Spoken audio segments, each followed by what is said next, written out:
Hello and welcome back. Today I want to talk about confidence. And for several years, I re-looked at and reimagined what it really means to be confident. I knew how to appear confident on the outside, and then on the inside, it didn't quite seem to match up. So I re-looked at what it meant to be secure with myself and confident with myself at my core, not just in what I could do, but who I am at my core.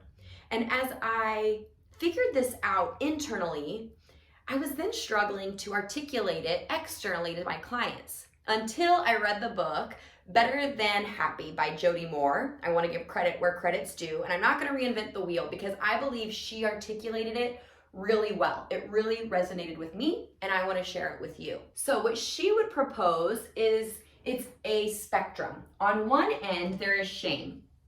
And let's talk for a minute about what shame is and what it does. Remember from past videos, I believe at our core, we are worth it. We are lovable and we are loved no matter what we do.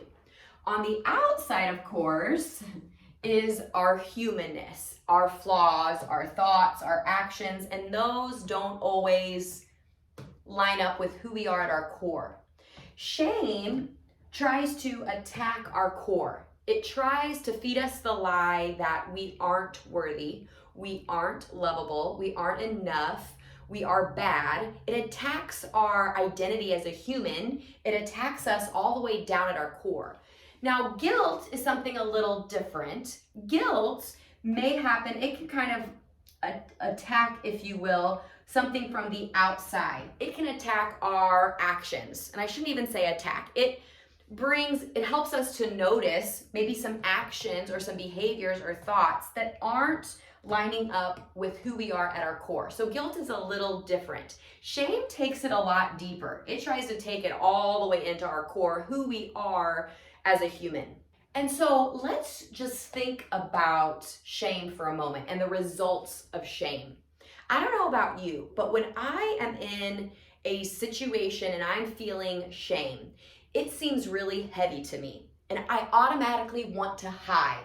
I automatically want to separate from the people around me. I automatically want to isolate myself. When I'm coming from a place of shame, I get into this comparison mode where I am less than. I'm less than the people around me. I'm less than my life. I'm less than. Now let's address the other side of the spectrum, which is pride. When I am coming from a place of pride, there's still this comparison. However, instead of being less than, I elevate myself to better than my flaws and my humanness. It's really easy for me to justify my mistakes and make them okay, maybe slide them under the rug, don't take them seriously. I also become really hardened to self-awareness and hardened to positive change and healthy behavior because I think I'm better than that. Pride would also have this comparison with the people around me.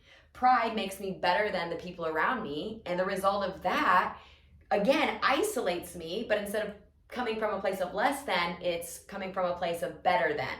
And I lose my ability to be understanding and compassionate and relatable to the people around me. Now, when I have been in a place deep in shame, I often tell myself, I need to stay here. I don't want to come out of shame because the fear of becoming arrogant or becoming too prideful, which would be the other extreme.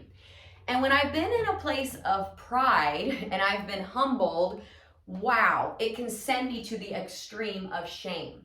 So again, remember, this is a spectrum, this is a continuum, and if you're like me, you have often gone from one extreme to the other extreme. I want you to think again about the identity and the actions. The more I have allowed myself to really believe this inner core, I am 100% worthy at my core, I'm 100% lovable, then I don't go so extreme as much. Then I just start looking at the behaviors and the actions on the outside and I don't sway so much from side to side because I know I'm separating my behavior, my actions, my thoughts from who I am at my core. I know it's a process, and I know I have the choice to choose how I want to show up at my core. So yes, have I ever made choices that caused me some guilt and caused me to be like, oh man, that was a mistake? Absolutely. Have I also made choices that was like, yes, that totally lined up with who I am at my core, and that moved me forward? That's the way I want to show up. Yes. So in her book, Jody would say that right in the middle is confidence. And I have found that confidence is a sweet spot right in the middle.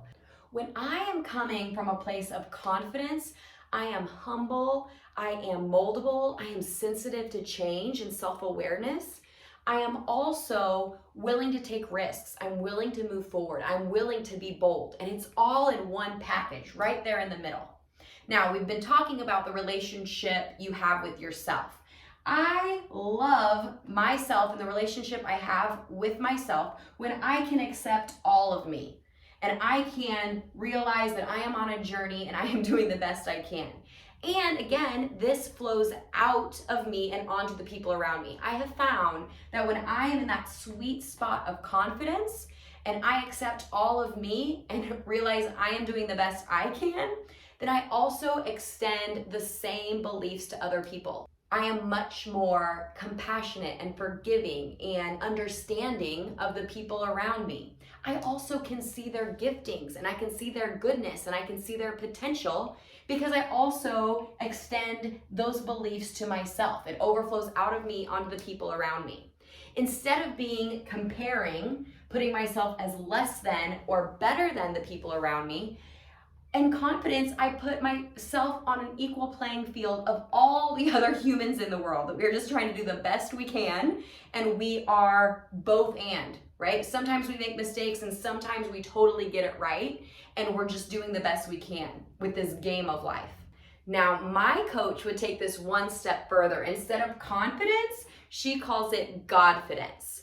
And I really love being in that sweet spot as well. When I am in Godfidence, I am really sensitive to his promptings. I am surrendered to his purposes. And I also acknowledge that he has given me strengths, he's given me giftings, he has given me talents. And instead of using them for my purpose, I want to use them for his purpose. And with those two things married, we can shoot ahead a lot further, a lot faster, a lot easier. So here is an exercise that you can start to apply this to your life. I would ask you to do, I call it a brain dump. So get out a piece of paper and from top to bottom, just allow your brain and all the thoughts that you have about you to be dumped on this paper. Don't filter it, don't judge it, just let them come out and write them as they come out. And then once you've filled the whole paper, that in itself may be an exercise that's very telling. But then you can start to plot them on this shame pride spectrum, and you can start to see the thoughts that you're thinking about yourself, because remember, the thoughts lead to your actions, and then your actions lead to your results, and they just spiral around and around and around wherever you're at on that spectrum. And that sums up our weekly video. Don't forget to subscribe if you haven't already, and I will see you next Thursday for another video.